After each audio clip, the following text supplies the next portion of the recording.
Agent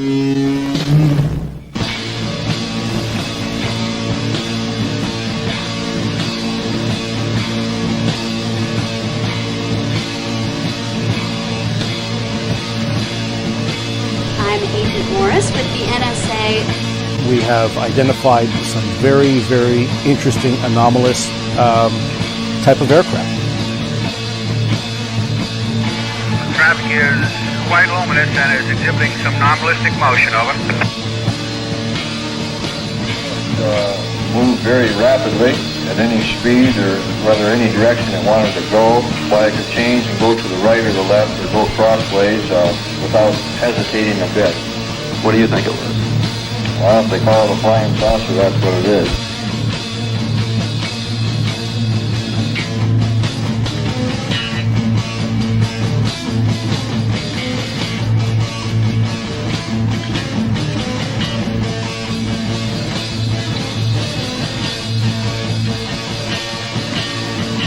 EWA 517, do you want to report a UFO? Over.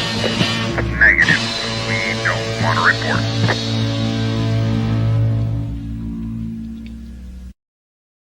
Look, it wasn't my worst Wednesday night.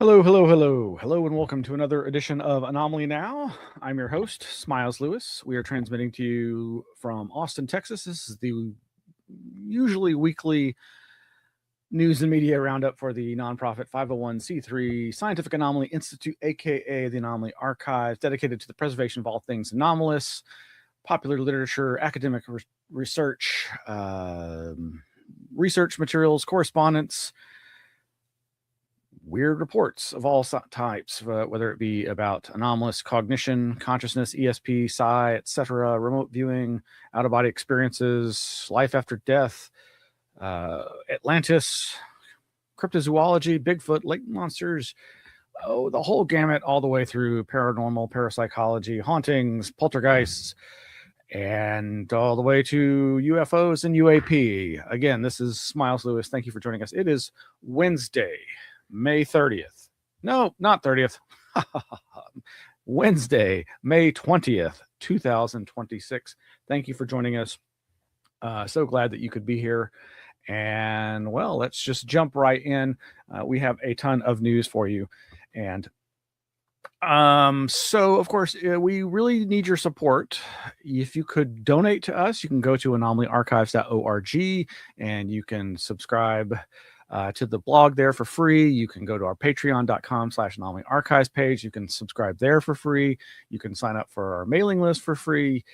But we could really use your donations, and you can send those via check to our P.O. Box. The P.O. Box information is there, of course, on our website. And scrolling at the bottom of your screen right now, the ways that you can contact us, contact@anomalyarchives.org is the email. And of course, there's a phone number and there's a P.O. Box and all the ways that you can reach out and contact us. Think about doing one of those. Oh, also like and subscribe, hit the notification bell on this YouTube or whatever you're watching this on, if you're watching it. We also do an audio-only version of this. All the episode notes for each of these Anomaly Now shows are available at the anomalyarchives.org website. But really, you can also go to our, let's see, yeah, so here's the, there is the Patreon. You can go to our patreon.com page and subscribe. We've got upcoming events. Oh yes, coming up next Wednesday, May 27th, we will not be doing this show. Well, if I record a show next week, it'll be on a different day and time. Because normally this is usually Wednesdays at 7 p.m. Central Standard Time is when we air this show. But we're going to have our monthly Anomaly Academy lecture. This month is being presented by local paranormal enthusiast Megan Keith on altered states of consciousness using flickering light from the Paleolithic era, shamanic practices, countercultural substances to the modern state of neurological studies. That's going to be, again, presented by Megan Keith next Wednesday, May 27th for Anomaly Archives patrons. You can go find out more about that over at our Patreon page. And yeah, here is a placard for that. We hope that you'll consider joining at the Anomaly Academy tier so that you can get access to that. Who knows? Maybe we'll surprise folks and have that more widely available. Of course, you can also go over to our Flipboard. That's flipboard.com at Anomaly Archives. That's the @ symbol. Flipboard, BOARD.com/@ Anomaly Archives, and then click through and you can find just thousands upon thousands of news articles, some of which we'll be discussing today, right now, momentarily. So what do we have to talk about? Well, we always like to cover a wide variety of news, and there is some upcoming. What we got? Oh, right. Coming up, Summer Symposium 2026. That's right. The Center for the Impossible. That would be the AOTI Archives of the Impossible. They're at Rice University in Houston, Texas. They are presenting Breaking the Taboo, Reviving Academic UAP Abduction and Experiencer Research, free online-only event, Friday, July 10th, 2026, organized by Karen Austin, the director of the John Mack Institute. This link information is actually at johnemackinstitute.org. And you can register for free. Again, organized by Karen Austin, Michael Bolender, and Kimberly Ingalls. Excellent people to be organizing this event. I know I've spoken on this channel and this show so many times about the wonderful work being done by Jeffrey Kripal and others through the Rice University Archives of the Impossible. Coming up there, introduction and welcome from Jeff Kripal. Session 1, the experience and its integration, with an amazing lineup. Extraordinary Contact featuring Deborah Jordan Cobble. Of course, she was the main focus of Bud Hopkins' initial abduction books. Another presentation, The Phenomenon as a Driver of Evolutionary Psychological Development, by Matthew Roberts, former Naval Intelligence Analyst. Helping experiencers through ontological shock with community, peer support, and compassionate care. Right on, by Andrea Odo, founder of the Anomalous Coalition, and Charles Holt, co-founder of Reddit Experiencers, the subreddit. Also, After the Phenomenon, Mental Health and Meaning Making, by Simon Bresler, who's a clinical director of the John Mack Institute. Session 2, Translating Experience into Knowledge, Foundations, Challenges, and Global Perspectives. Experiencer to Researcher, Examining the Evidence for Contact, presented by Karen Austin. And then Transformed into What? Measuring Identity and Action After Exceptional Experience, presented by Beth Glick, doctoral researcher at California Institute of Human Sciences. Oh, and Pan-African Ufology, Africa's Experience with Non-Human Intelligence, presented by Tim Morithi, professor of African Studies, University of Cape Town, South African representative to the International Coalition of Extraterrestrial Research, that's ICER. Session 3, Normative Questions, the Ethics of Contact, quote unquote, not without my consent, the human ethics view on the use of force by alien intelligence and encounters and with humans, presented by Michael Bolender, chair in global law and SETI policy at Durham University. Another presentation, The Limitations of Anthropocentric Ethics, Navigating Morality Amidst Epistemic Gaps, presented by, yes, Kimberly Ingalls. And then Response and Commentary, Brenda Densler, author of The Lure of the Edge. Right on. Fine, fantastic. Got to go check that out. Free online event, folks. Can't beat that. There's a bunch of other great stuff going on. We've got over at the show notes page, we've got links to the Society for Scientific Exploration. That's the SSE. They've been doing a series of Maverick talks that you can find out more about. Coming up in June, next month, SSE, Society for Scientific Exploration, are doing their 2026 conference, and you can find out more about that. And the SCU, the Scientific Coalition for UAP Studies, that our good friend Robert Powell and others organize, they are putting on their big conference, and you can now see a full speaker lineup by clicking through the links there. Other recent events that you should probably check out, we've got links to the Disclosure Foundation's UAP Innovation Policy and the Future of National Security, presented at the, whoa, creepy, Yale UFO Society. Yes, we've talked about them before, using their alien gray head with the skull and crossbones image as their logo. And again, mentioning Kimberly Ingalls, she recently presented part of the UAP study seminar series, Resisting Narrative Flattening, Epistemic Justice for Experiencer Testimony. And then other recent events that have come and gone, but I hope they were well attended. The Swamp Gas UFO Conference for 2026, and From Mystery to Method, the SUAPS, that's the Society for UAP Studies, MOOC seminar series. So check that out. Yeah, coming up, we've got, did I mention? Yes, The Archivist. There's this new trailer out for a documentary called The Archivist. And it's not really paranormal related, but it's basically Weird Walk Presents. It's basically about an individual who was recording through video and audio interviews and just documenting this local village, this local town's culture and their cultural events and the fun, strange outsider art kind of approach to their fun and shenanigans. And so he's not the person that it's about is not technically an archivist, but he has been made to become so because he's been documenting all this material. So I think you'll get a kick out of it. You should go check out that trailer. It's about 2 minutes long, so not that long, and I'd play it, but we got lots to get through right now. So of course, there's still the big news about all the hubbub about the president putting out the UFO documents, quote unquote, disclosure. I think I've already said, maybe I didn't a week or two ago or whenever I did the last show, there's really not that much to be excited about here. In some ways it is a big deal, but in most ways, as far as I'm concerned, it is not a big deal. But this is being touted as Pursue for Presidential Unsealing and Reporting System for UAP Encounters. Again, you can go to our anomalyarchives.org page for the Pursue online database, which is hosted by, sadly, the Department of War. That's war.gov/UFO. That's just my opinion. There's a lot of good links there that you can find to information and reporting on this, but I don't really have much to say about that. I do want to, let me jump back. Gosh. And do the obligatory warning.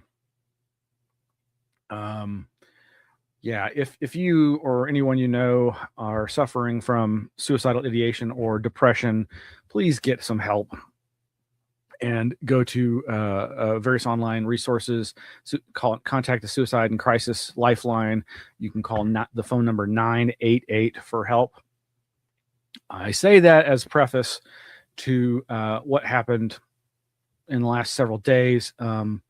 This past weekend or late weekend, I guess it was Sunday here in Austin. I was out of town. I was coming back into town. I was out of town on family related business, and my phone started buzzing. I was getting texts from the Austin Police Department. Then my wife called to give me a heads up about what that was about.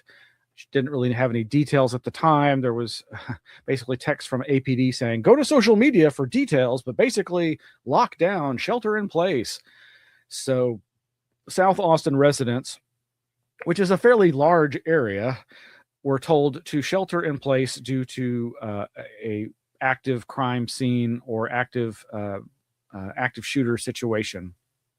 And as many people already know, because it's been reported on in the national media, there were a series of random shootings that started Saturday, but which ramped up dramatically Sunday, and which resulted in a massive manhunt for the individual or individuals responsible. All three were captured without incident. Several people were injured. I don't think anybody had life-threatening injuries, but it turns out the three individuals are minors, 17 and younger, I believe. and they had been seemingly targeting local fire stations, but also just randomly shooting with stolen guns from stolen vehicles. There's obviously a lot more to this story that has yet to be reported, but the chase ended, I think, in Manor, a small town just east of Austin, and where the three individuals, I think, were hiding inside of a local's barn. And what to say about this? It then likely, I don't want to. You can never draw these connections definitively, but as somebody who studied the copycat effect, I was immediately taken by the fact that the very next day there was this San Diego mosque shooting with, again, multiple teenagers. And in both cases, their mothers spoke out, and in at least the case of the mosque, had notified law enforcement that their weapons were missing, and that their child had been expressing suicidal ideation. I believe one of the children of the Austin shooters had similarly spoken publicly after the fact that her son needed some kind of intervention. With the Austin situation, it's very complicated in so much as, or it's very, there's some very strange things that have been happening locally with regard to a local gun store owner and his gun store. And I'm not making this political. This is a local individual named, I believe, what is it? Michael Cargill.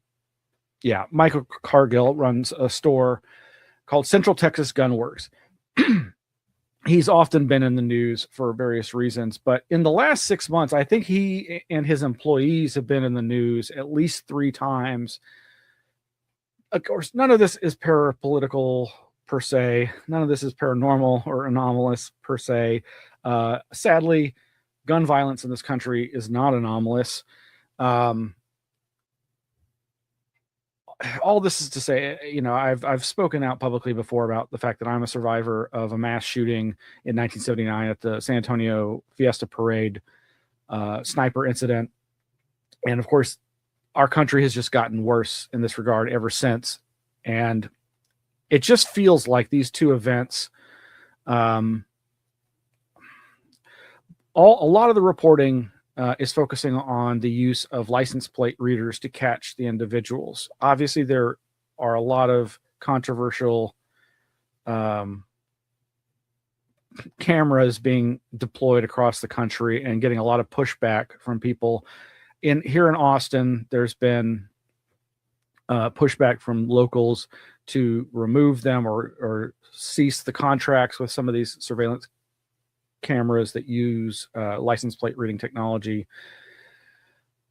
All of this is just to say, please be careful and try to help people who are in psychological mental distress, so that we don't get to this kind of a situation. But it just seems very strange that these things are ramping up, and that there perhaps is a change, a mutation in the copycat effect that's creating a much stronger crossover with hate crimes and rage shootings and just random acts of violence by teenagers whose brains have not fully developed yet. Maybe there's much more going on here than that. Maybe there's something truly strange, but I don't know. I just felt obligated to talk about that. All right, back to what I was trying to say. So yes, the president has, of course, been touting his revelations with the UFO, UAP materials. And of course, a lot of people have very politicized views about this, understandably, given the controversial nature of our current president. This metro.co.uk article titled "Donald Trump Walks with Alien and Blows Up Targets from Space in Bizarre Posts" is obviously an example of this. The president has, of course, been no stranger to posting strange things on Truth Social and his social media network, as if that's, an office at the White House or something. I do want to say, one of the images he posted, which you can see here, it's an AI generated image. All these images are AI generated, is a very realistic looking but fanciful image of him walking next to a captured humanoid alien, a big gray alien with big black slanted eyes, who is in chains. And I gotta say, and this is just me personally speaking, this image to me strikes me as being very provocative. To me, it evokes subtle racism in terms of, it looks like a slave. And literally, the alien is in chains and they're being escorted by men in black and the military in the background. This is the kind of junk we're dealing with. Yeah.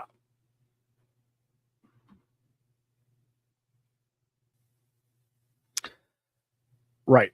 So in the show notes, I've got a cropped version of that image. I mean, that alien looks like a badass.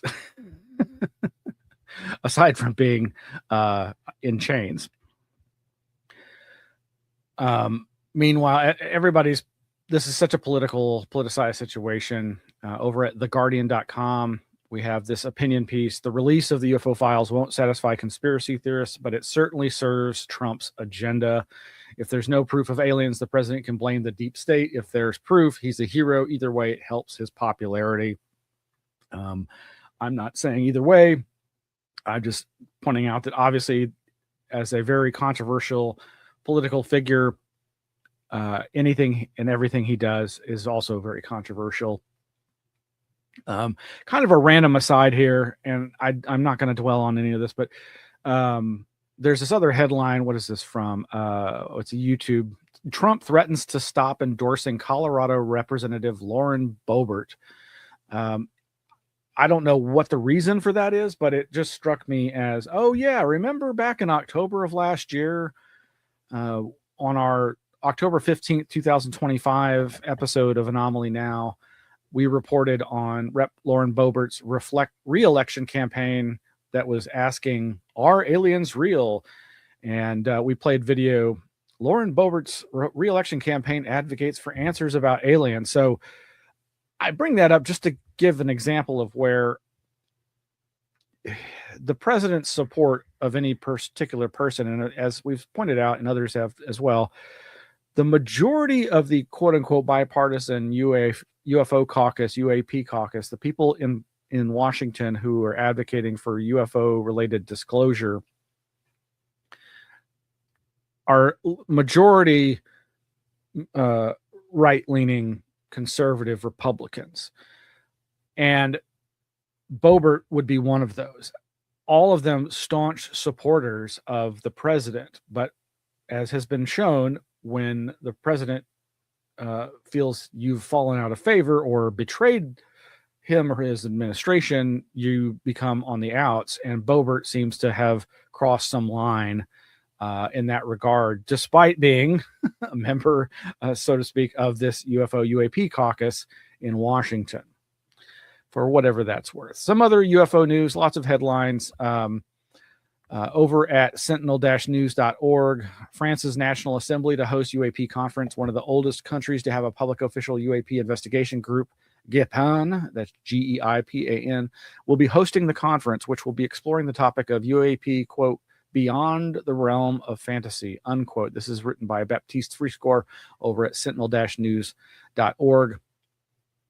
It says, in an intriguing Facebook post, Arnaud St. Martin, MP, announced that he will organize the conference on June 29, 2026, in the largest hall of the National Assembly, which seats 250 people, with the support of the Space Studies National Center, CNES GEPAN.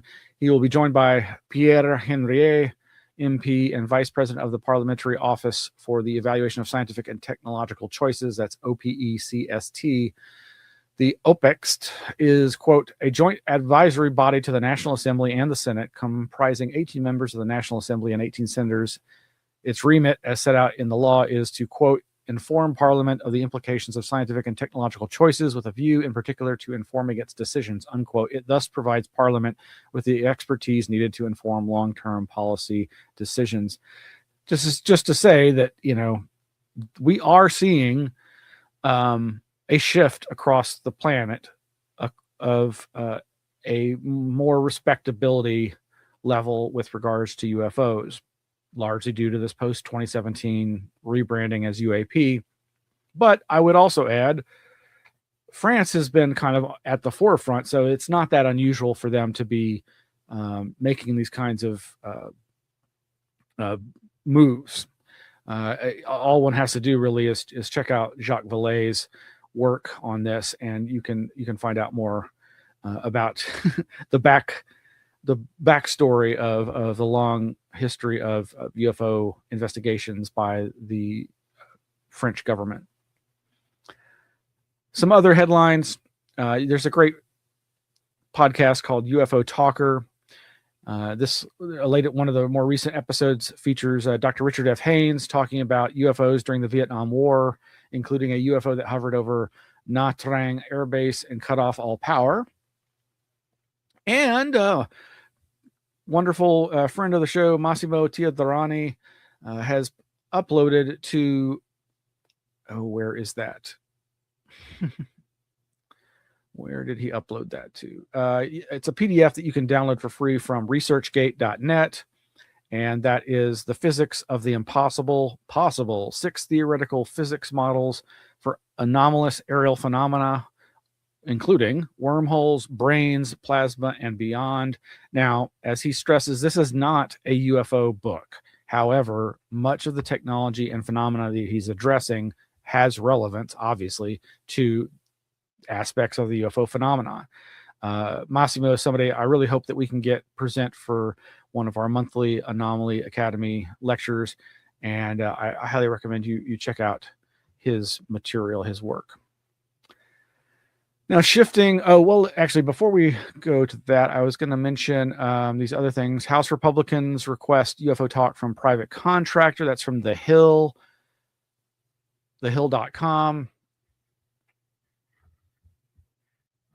And of course, this is also in conjunction with News Nation, a quote unquote mainstream news outlet that seems to be peculiarly focused on UFOs. The article starts by saying, as lawmakers continue to pursue transparency regarding alleged secret UFO programs operated by the Pentagon, one Republican is now pursuing private contractors. Rep. Eric Burleson, Republican of Missouri, announced Friday on social platform X that he sent a letter to MIT Lincoln Labs regarding a, quote, flying saucer talk from 1952. I sent a letter to MIT Lincoln Labs asking for a classified 1952 briefing video referenced as a flying saucer talk. Their attorneys wrote back fast, he wrote. They'll comply within 30 days. Congressional letters carry weight. We are going to keep sending them. Whistleblower David Grush, whose technology regarding alleged secret retrieval programs for UFOs, or UAP, kicked off a series of congressional hearings, has stated private contractors are being used to make it more difficult for lawmakers to obtain information on certain programs. This is an old idea promulgated by a number of different people, Jacques Vallée, Hal Puthoff, and others, that indicates that this could be a way, has been a way for the military-industrial complex to sidestep FOIA and congressional oversight with these black projects, these black budget-funded programs, allegedly. Also, there's a good video that you'll want to check out. Social Intelligence about UAP Abductions, put out by Human Institute. The description reads, Dr. Ron Westrom, Emeritus Professor of Sociology at Eastern Michigan University, speaks about the cultural dynamics and impediments that influence the recognition of the impact of NHI, non-human intelligence. His talk will focus on abductions, one of the harder pieces of data for conventional science to address. I really am looking forward to watching that. Now, moving into the realm of conspiracy. So, of course, this administration has been pushing this supposed government transparency, government weaponization agenda, trying to declassify masses of files that have typically been categorized as fomenting conspiracy theories, such as the JFK files, JFK assassination files, the RFK assassination files, the Martin Luther King MLK assassination files. But of course, they've also been charged with uncovering the secrets, making transparent secret documents and government operations related to things like everything from 9/11 to COVID, etc. Well, there was a very interesting hearing held recently featuring a quote-unquote CIA whistleblower, James Erdman, Erdman III, who testified before the Senate Homeland Security and Governmental Affairs Committee. And yeah, some very interesting tidbits in there. I'm going to go ahead and play a couple of clips from that. Here we go. I am a career CIA operations officer, and as you mentioned, I was on joint duty assignment at the Office of Director National Intelligence Directors Initiatives Group, or the DIG, between March 2025 and April 2026. I was responsible for leading the DIG's investigation into COVID origins, anomalous health incidents, and unidentified anomalous phenomena.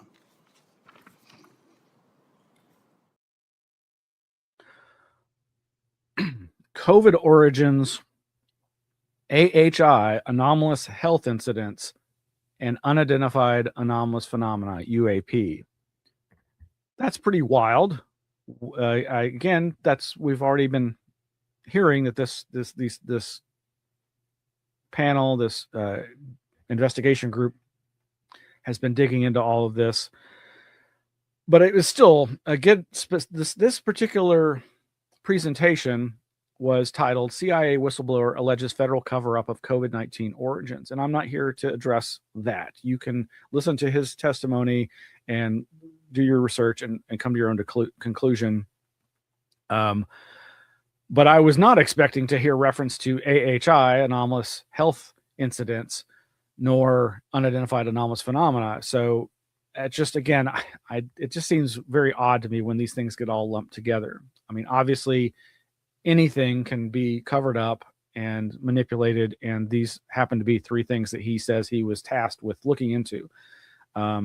If you're not familiar with AHI, anomalous health incidents, this has become just like UAP replaced UFO. AHI has kind of replaced what was previously and still to some degree described as Havana syndrome, these alleged attacks on various diplomats and their family members, American government staff members, and others by possibly acoustic, psychotronic, electromagnetic weaponry that has caused them extraordinary health issues. But that is a whole other area, but it dovetails with UFO UAP research, particularly because of the claims of researchers like Gary Nolan and who's the other person I'm thinking of? Well, I'm drawing a blank. There's another famous friend of Jacques Vallée's who has also reported similar overlap of health effects. Anyway, you can watch the entire video of this gentleman, this alleged CIA whistleblower being interviewed by the panel. But he made another significant claim that is worth noting, and I wanted to play this video here.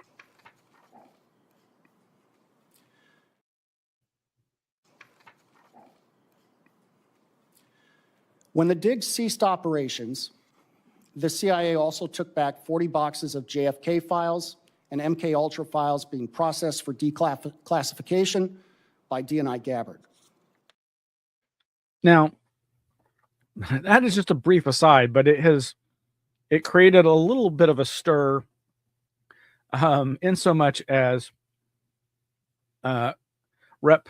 Anna Luna, one of the UAP caucus members and one of the leading drivers of the UFO UAP disclosure movement on the part of these right-leaning Congress people. She has threatened to subpoena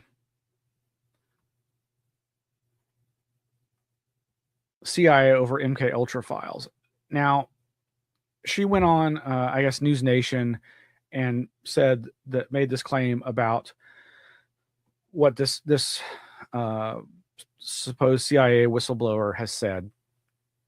And it's kind of just a weird one-off too, just with regard to this. First of all, obviously, with all of these big information dumps, JFK files, etc., or with like the Epstein files, there have been these massive dumps of data. However, it's often done in a very haphazard, to say the least, manner. And as several people have pointed out, several reputable news outlets have reported, with the Epstein files particularly, it's estimated that only 3% of the data has actually been released. So there's still the majority of data has still not been released. Well, obviously that's likely the case with the release of the UFO files, JFK files. And in fact, again, the current president has for some time advocated for the release of the JFK files, as have so many for so long. But there's always pushback from the intelligence community saying, there's reasons for us to not release certain things. One would think they could redact the most sensitive information, which is usually what they've done under the situations dealing with FOIA, etc. But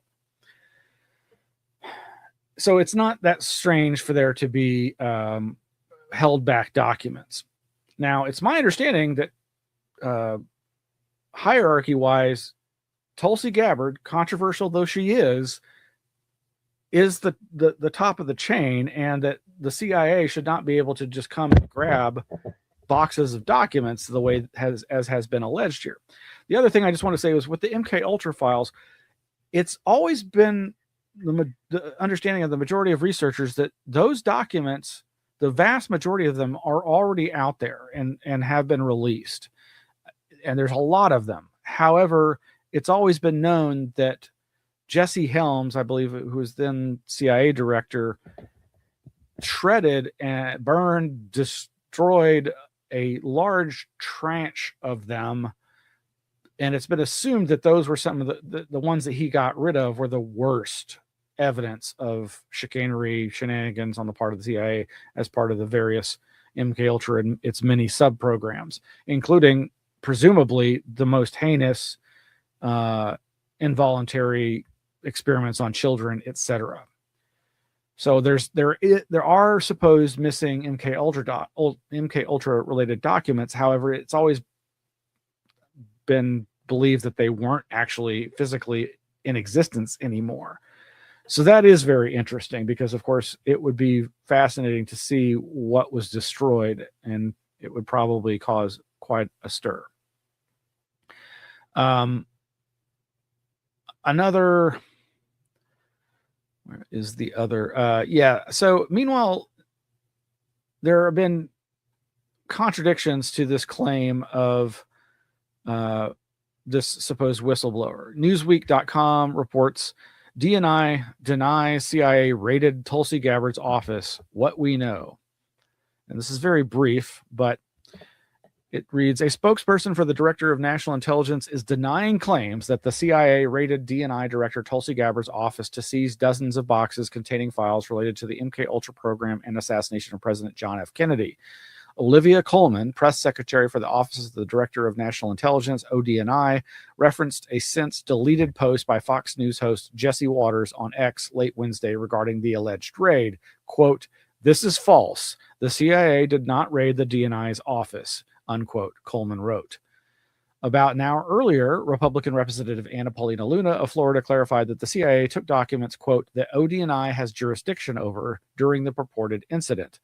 Quote, Also, this did not happen today and was not a raid. However, it did take place and we are just being made aware of it based on reporting, etc., unquote, Luna wrote on X late Wednesday.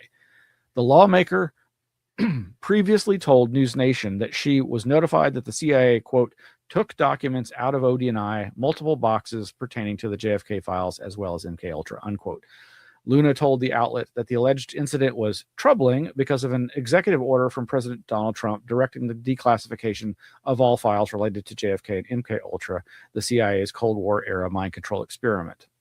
Newsweek contacted Luna's office and ODNI for comment via email and the CIA by website forum outside normal business hours. On X, Luna shared a letter addressed to CIA Director John Ratcliffe, asking him to preserve all existing and future records and materials related to the subjects. She referenced testimony to the Homeland Security and Government Affairs Committee that alleged the CIA had taken 40 boxes that were being processed for declassification from Gabbard's office. The CIA, which is under the oversight of ODNI, has not commented on the allegations. Quote, these are allegedly those documents that apparently never existed, unquote, Luna told News Nation. She later clarified her remarks on X, writing that the CIA, quote, took documents that ODNI has jurisdiction over. Also, this did not happen today and was not a raid. However, it did take place and we were just being made aware of it. Yes, she already said that. And of course, what sparked Luna's allegations was this alleged whistleblower, James Erdman. A CIA spokesperson commented on the hearing on X, writing on Wednesday, quote, the committee acted in bad faith by subpoenaing an agency officer for testimony today without notifying CIA, despite having already obtained closed-door testimony from the individual previously. The witness testifying today is not appearing as a whistleblower in pursuit of the truth, but instead in response to the subpoena issued by Chairman Paul. That would be Rand Paul, I believe. Quote, this proceeding amounts to nothing more than dishonest political theater masquerading as a congressional hearing. As the CIA has already assessed, COVID-19 most likely originated from a lab leak, and efforts to undermine that conclusion are disingenuous. Anyway, there's more there. They do address the separate issues regarding the JFK files and the MKUltra files. Interestingly, the final sentence of this in addressing the MKUltra file says, quote, it is not a quote, I'm quoting the article. In December 2024, the National Security Archive and ProQuest declassified about 1,200 documents pertaining to the program detailing the CIA's experiments with drugs, hypnosis, and other mind control techniques during the era.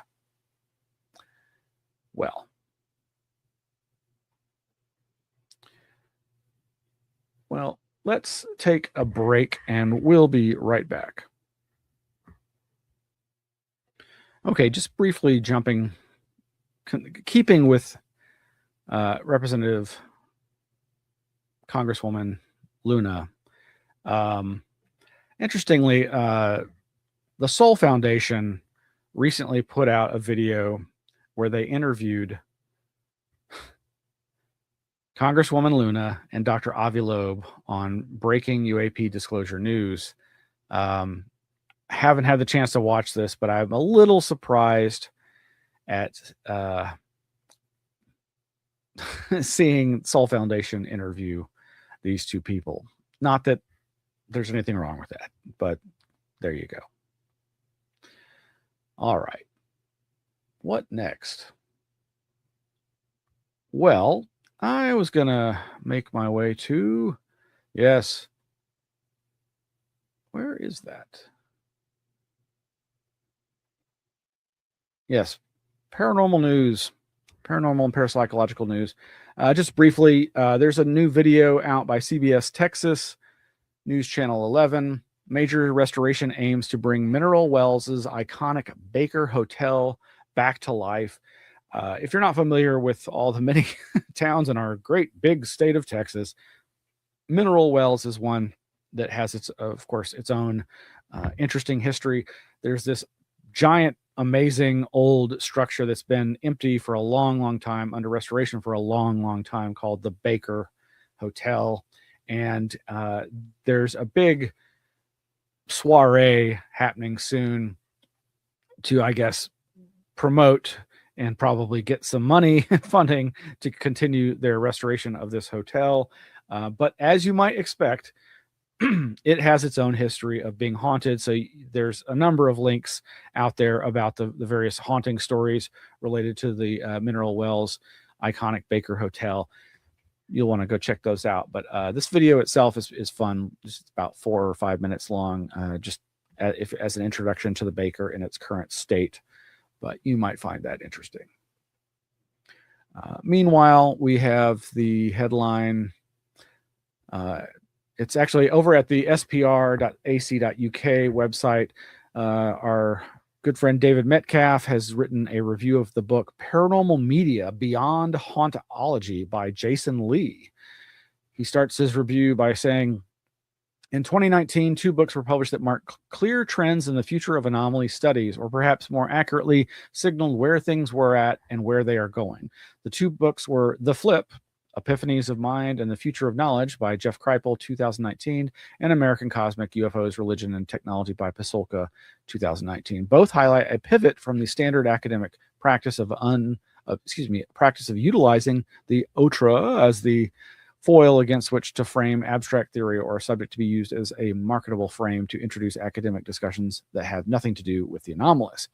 What distinguishes these works is not advocacy for paranormal claims, but a refusal to reduce the anomalous reports in advance to pathology, symbolism, or media effect.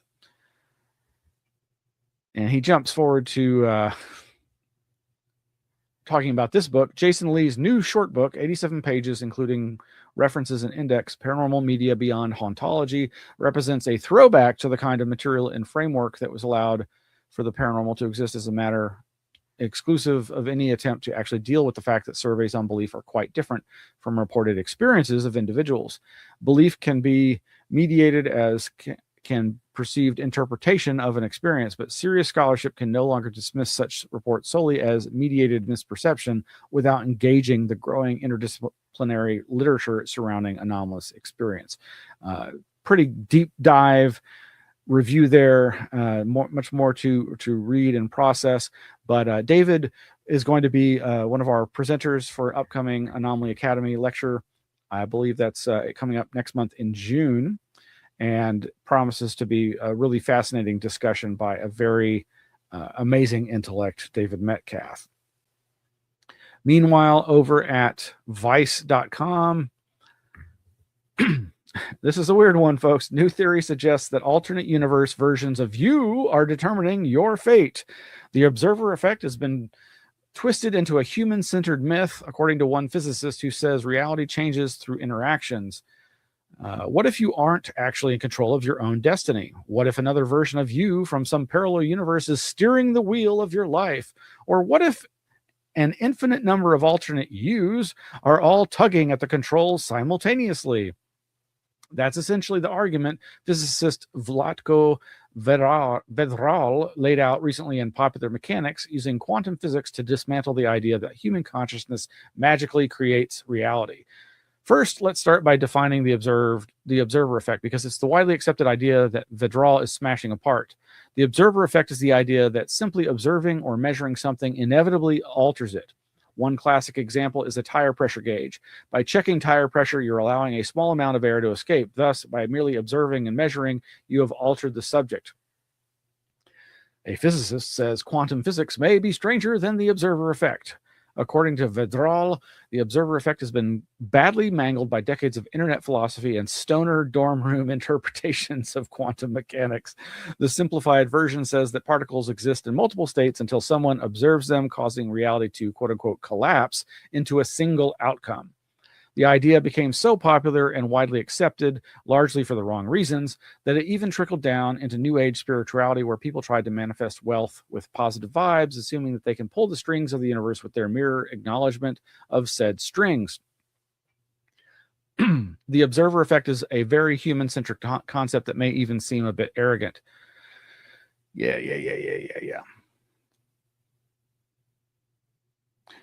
Vlatko Vedral is basically arguing that quantum physics doesn't say humans magically create reality just by looking at things. Instead, reality is constantly changing us through every interaction we have with the world. You are changing because you have become part of one possible outcome rather than another. Vedral then takes the idea even further, suggesting that all these set alternate versions of reality still technically exist and may even influence one another under very specific conditions. In simple terms, there may be countless slightly different versions of you constantly being created by every tiny interaction you have with the world, most of which you'll never notice. It's a lot to wrap your head around. It's the kind of thing you probably shouldn't even begin to contemplate before you've had your morning coffee or 5 morning coffees. And an Adderall. Yes. Okay. Well, enough of that. And let's see what was up next on the agenda. I'm going to have to call it. There's some other great articles you might want to check out under our Consciousness, Mind, and Beyond.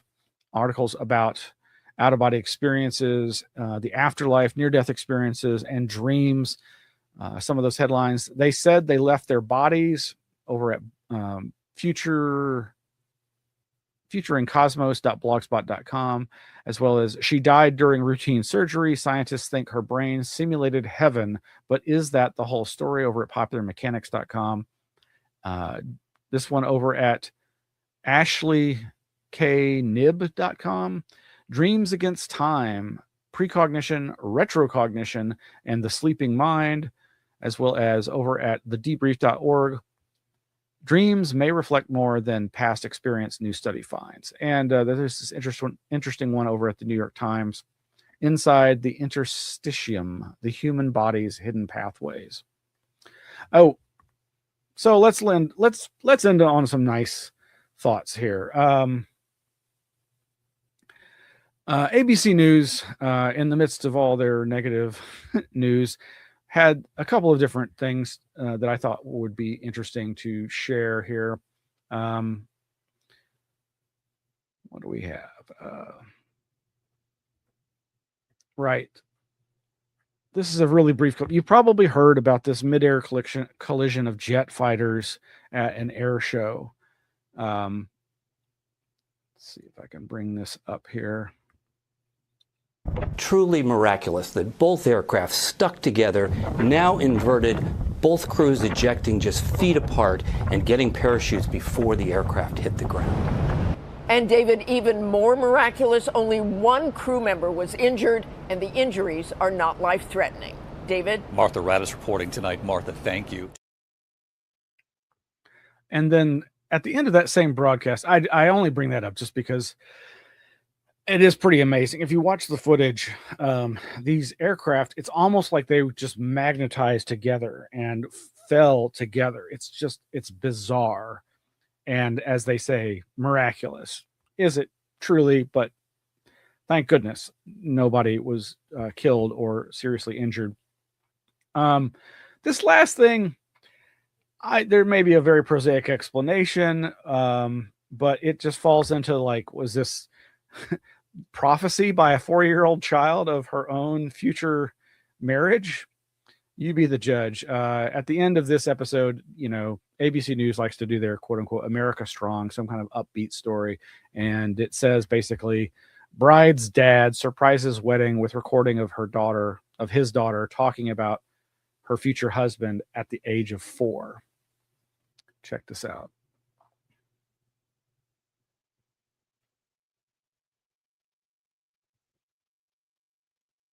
Her friends, Gracie, Rachel, Kylie, Sarah, all of whom are still her friends, and they were all there. And then Dad asks her about the groom.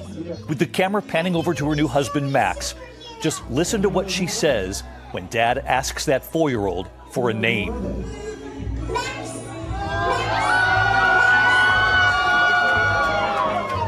She says Max. Her new husband, Max, shocked. The two met in college, but somehow Jordan naming Max 26 years ago. And right here tonight. All right. Whatever. Not that miraculous, perhaps, but interesting, fun, heartwarming story. All right. Please hit the like and subscribe button, notification bell, all that good stuff. Please do consider joining Anomaly Archives, Patreon, etc. We've got lots happening here in the future. Next week, as I've mentioned, is going to be our upcoming lecture by our local good friend, Megan Keith, where she's going to present on altered states of consciousness using flickering light.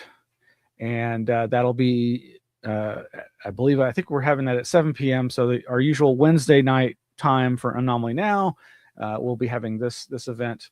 And we hope that you'll join us. And thank you for watching. That's going to be it.